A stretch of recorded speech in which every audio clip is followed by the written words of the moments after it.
ഞങ്ങൾ പണ്ട് ഒരു യോഗത്തിന് പോയി 3 ദിവസത്തെ ഉപവാസ പ്രാർത്ഥന.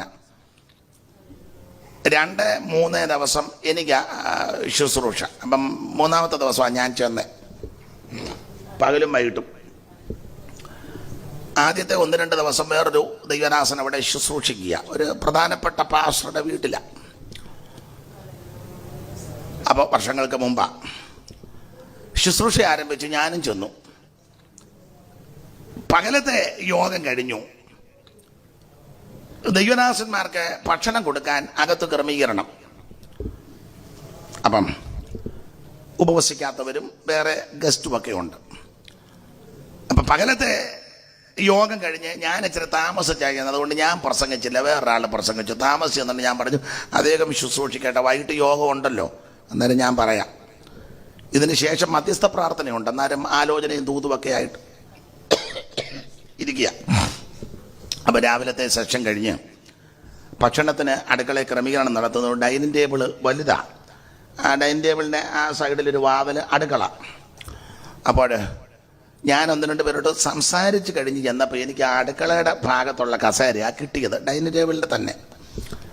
മനഃപൂർവ്വം ഇരുന്നതല്ല, ഇതാ അതിൻ്റെയൊക്കെ ഇങ്ങനെ വന്നതുകൊണ്ട് പറ്റിയത്, മറ്റവരെല്ലാം ഇരുന്നു. അപ്പോൾ അവിടെ ഇരിക്കുന്നത് കൊണ്ട് അടുക്കളയിൽ പറയുന്നത് പെട്ടെന്ന് കേൾക്കാൻ പോയിരുന്നതല്ല, സാഹചര്യം ഇതാ. പേരും സ്ഥലമൊന്നും ഞാൻ പറയുന്നില്ല.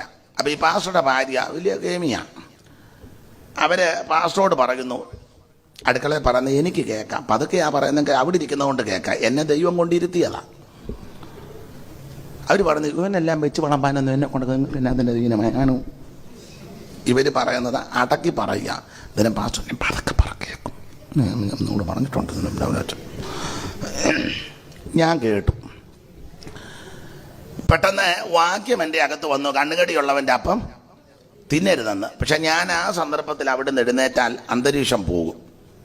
മറ്റവരാരും കേട്ടിട്ടില്ല, അവരും ചിലപ്പോൾ കഴിച്ചില്ലെന്ന് വരികയില്ല, അതൊരു വേറൊരു അന്തരീക്ഷമാകും. അതുകൊണ്ട് ഞാൻ ഒന്നും മിണ്ടിയില്ല, ഇരുന്നു.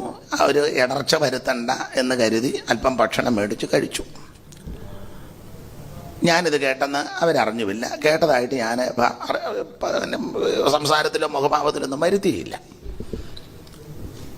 യോഗമെല്ലാം കഴിഞ്ഞപ്പം, ഭക്ഷണം കഴിച്ചു കഴിഞ്ഞപ്പം അമ്മാമ്മ ഇച്ചിരി കഴിഞ്ഞ് വന്നിട്ട് പ്രൈസ് ദി ലോർഡ് ദൈവദാസന്മാരെ, ഞാനും പറഞ്ഞു സ്തോത്രം.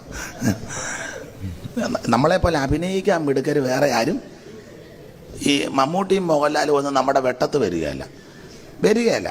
അവർക്കൊക്കെ എഴുതി കൊടുക്കണം.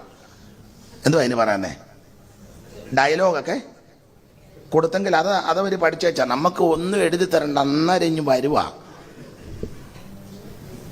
അയ്യോ, പത്രോസ് ഇതിനോട് ചേർന്നൊരു പദം പറഞ്ഞു, വ്യാജഭാവം. നമ്മളെ പോലെ വ്യാജഭാവം കാണിക്കാൻ മിടുക്കർ ലോകത്തിലാരും ഇല്ല. ആരാധനയ്ക്കിരിക്കുമ്പോൾ ഇങ്ങനെ ഇരിപ്പൊക്കെ നിങ്ങളൊന്ന് കണ്ടേ, എന്തോ പവിത്രമായിട്ട്. ഇത് കഴിയുമ്പോൾ കമ്മിറ്റി കൂടുമ്പോൾ ഈ മുഖം വന്ന് 2 ഫോട്ടോയും എടുക്കണം. 2 ഫോട്ടോയും ഫ്രെയിം ചെയ്ത് വെക്കുന്നത് നല്ലത്. ഇടയ്ക്കിടയ്ക്ക് നോക്കണം. കമ്മിറ്റി കൂടിയപ്പോൾ ഉള്ള മുഖഭാവവും കർത്തൃമേശം എടുത്തപ്പോഴുള്ള, ചുമ്മാ വന്ന് വെള്ളവും കടലയും മേടിച്ചോണ്ട് പോകുന്നത് പോലെ. ഞാനിങ്ങനെ പറയുന്നതിന് വിരോധം വല്ലതും ഉണ്ടോ? ഈ ശൈലി അതോ ഞാൻ ഇളകണോ? അല്ല, നിങ്ങൾ പറ. ഇടയ്ക്കൊന്ന് ഇളകാം.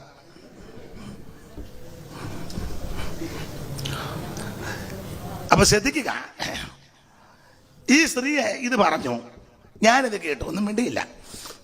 അത് കഴിഞ്ഞ് ഭക്ഷണമെല്ലാം കഴിഞ്ഞപ്പം പുള്ളിക്കാരി പറഞ്ഞത്, അച്ഛാ നമുക്ക് ദൈവദാസന്മാരെല്ലാം കൊണ്ട് പ്രാർത്ഥിക്കാം, ആലോചന കേൾക്കണം. ഞാൻ പറഞ്ഞ പ്രാർത്ഥിക്കാം, ഇരിക്കണമെന്ന് പറഞ്ഞു. ഇരിക്കണം. എല്ലാവരും ഇരുന്നു. ആ 2 ദിവസം ശുശ്രൂഷിച്ച്, പകലും ശുശ്രൂഷിച്ച് ദൈവദാസനും ഉണ്ട്, ഞാനും ഉണ്ട്.